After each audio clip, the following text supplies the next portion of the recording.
Сотрудниками госавтоинспекции Удмуртии в ходе мониторинга средств массовой информации в одной из социальных сетей выявлено видео, на котором водитель автомобиля Toyota во время движения по дворовой территории дома 202, расположенного на улице Удмуртской города Ижевска, не предоставил право проезда автомобилю скорой помощи, который двигался на вызов с включенными световыми сигналами.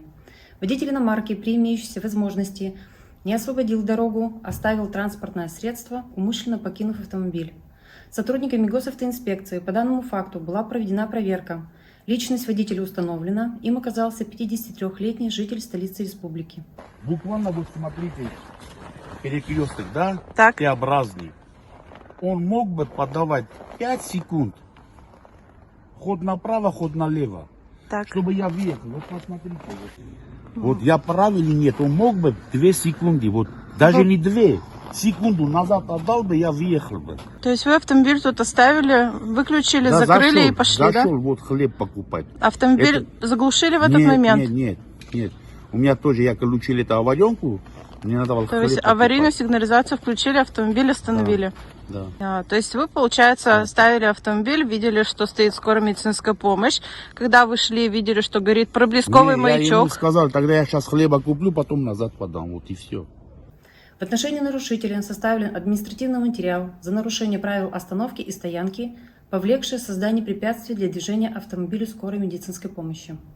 Сотрудниками госавтоинспекции с указанным водителем проведена разъяснительная беседа о недопустимости создания помех в движении специальному транспорту и о возможных последствиях неправомерных действий. Мы с вами прекрасно понимаем, что работа спецслужб, экстренных служб, она сопряжена с временем оказания того или иного вида помощи. Если говорить о конкретной ситуации, возникшей на Удмуртской 202, то однозначно здесь надо было бы отнестись с пониманием к тому, что бригада скорой помощи спешит на вызов. В данном случае это был ребенок годовалый.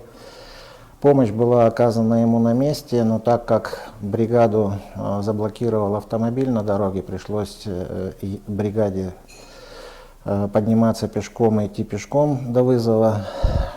И хорошо, что не потребовалась дополнительная медицинская аппаратура, медицинское имущество, поэтому была оказана медицинская помощь на месте. Мама отказалась от госпитализации, все закончилось благополучно. Поэтому каждый должен помнить о том, что спецтранспорт все-таки необходимо своевременно увидеть и пропустить.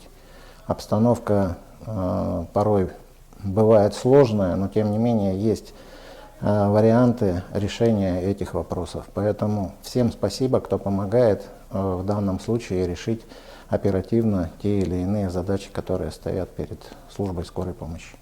Нужно ли пропускать у нас скорую помощь? Я про себя скажу, я добропорядочный человек, всегда добром людям. Вот дальше выводы делает только вам.